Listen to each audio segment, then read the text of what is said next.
Welcome back to Metro Edition. Sales from the official city tie have generated $5,000 to benefit Brightside. The money will be used to create community gardens, improve bright sites, and buy supplies for community-wide cleanups. Brightside receives $5 from each sale. During the first month of sales, the store sold 374 ties and raffled 6 ties for a total donation of $5,000. Inclement weather slows down traffic and can be a real headache. But for some Metro residents that are prone to flooding, these storms can result in thousands of dollars in flood damage. The Metropolitan Sewer District is working with local council members to reduce the impact of flooding. Hello, I'm Kevin Kramer. I'm the council representative here in District 11. We've gotten lots of calls in the office about what's all that construction going on down there near Breckenridge Lane. So I thought I'd walk down into this detention basin that's just recently been completed and share with you a little bit about this basin as well as the other 2 basins that are a part of the system. This basin that I'm standing on is at the end of Hill Creek. It's a dead-end street. We're directly off of Breckenridge Lane. Beargrass Creek runs across Breckenridge Lane between the apartment complex over here and Hill Creek Manor. We'll step down into the basin and take a look at how it actually will function. You notice that we're standing just barely above the creek, and you can see where the cutout allows that as the basin fills with water, it can drain into the creek. And as the creek swells, if it gets to the weir and can't get through, the water will actually back up out of the creek, down into the basin, and then back in this direction. And there's a berm that runs along the creek, and the berm holds the water in the basin, holds a little bit of water in the creek, and there's a berm that runs all the way around. There's actually 3 basins here. This is the middle basin. There's a basin back further that's closer to the homes, and then there's another basin on the other side where the weir is.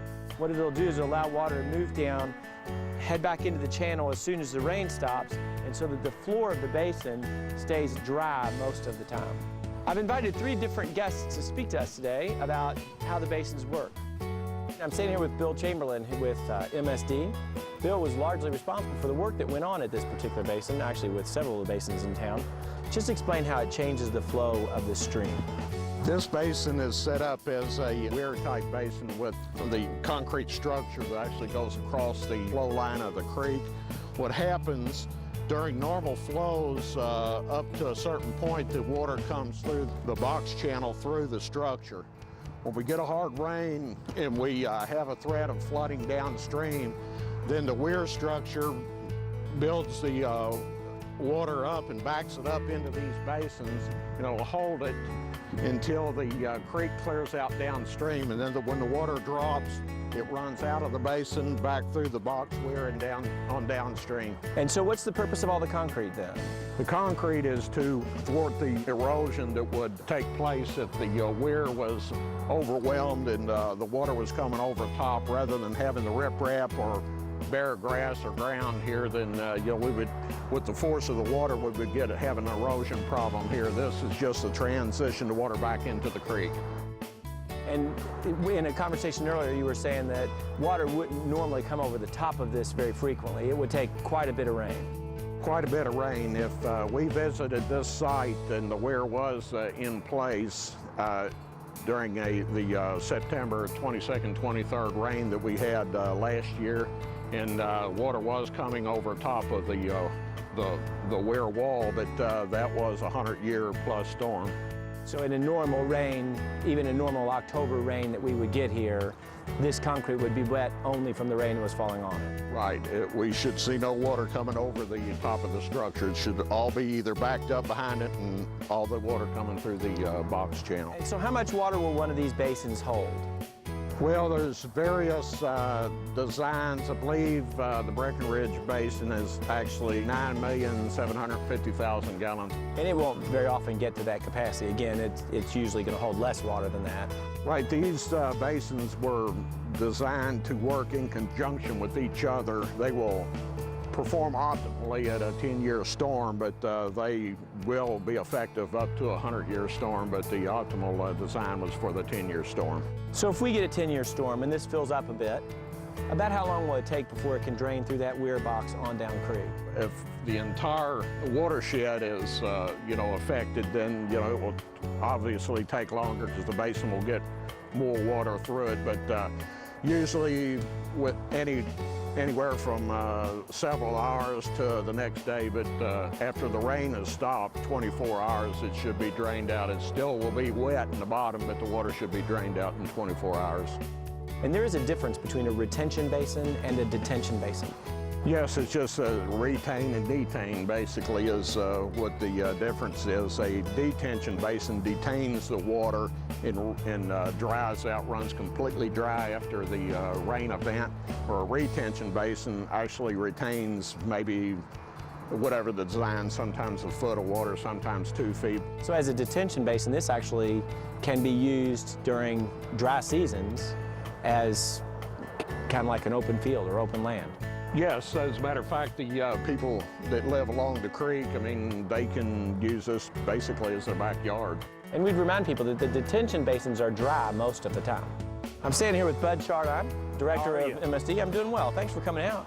I want to talk to Bud just a little bit about the way that detention basins fit in the overall scheme of trying to protect homes from water. This is one basin, right, that's part of a chain of 8 in the Beargrass, southern fork of Beargrass Creek. And how far upstream is the first one?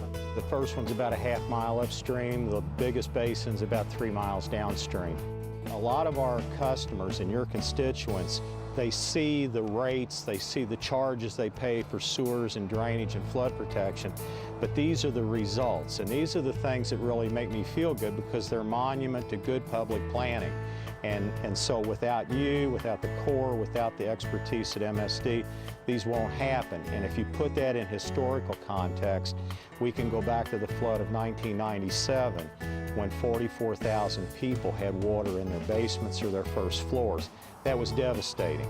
We can look back just 1 year ago in September when we had a very similar storm event when the entire county only had about 3,800 homes with water. And then go back just a week and we had another 8-inch rain event and we only took 200 drainage requests countywide. So you can see the progression in investment in public works. I think it's interesting to know that during the flood of 2006, we were able to store about 126 million gallons of water.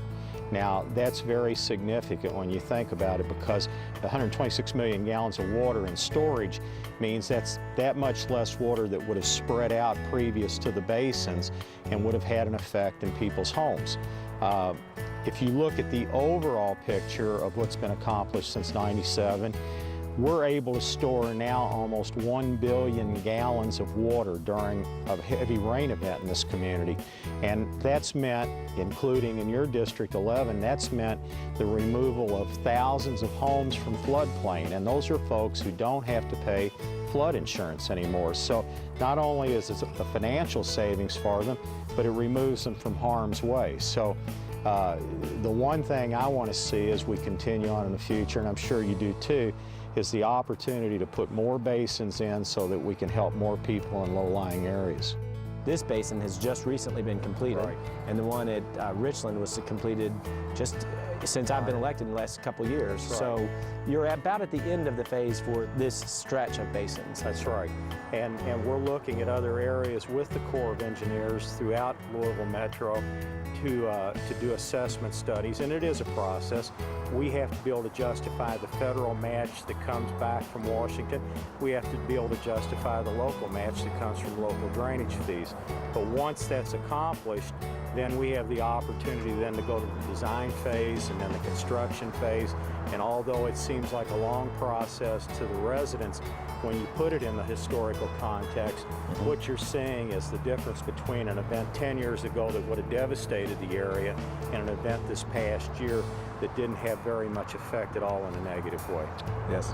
And another 10-year rain doesn't have to take 10 years to get here. No. And you know as well as I do that that's just probability, but we can shuffle a deck of cards and pull an ace of spades out 2 times in a row.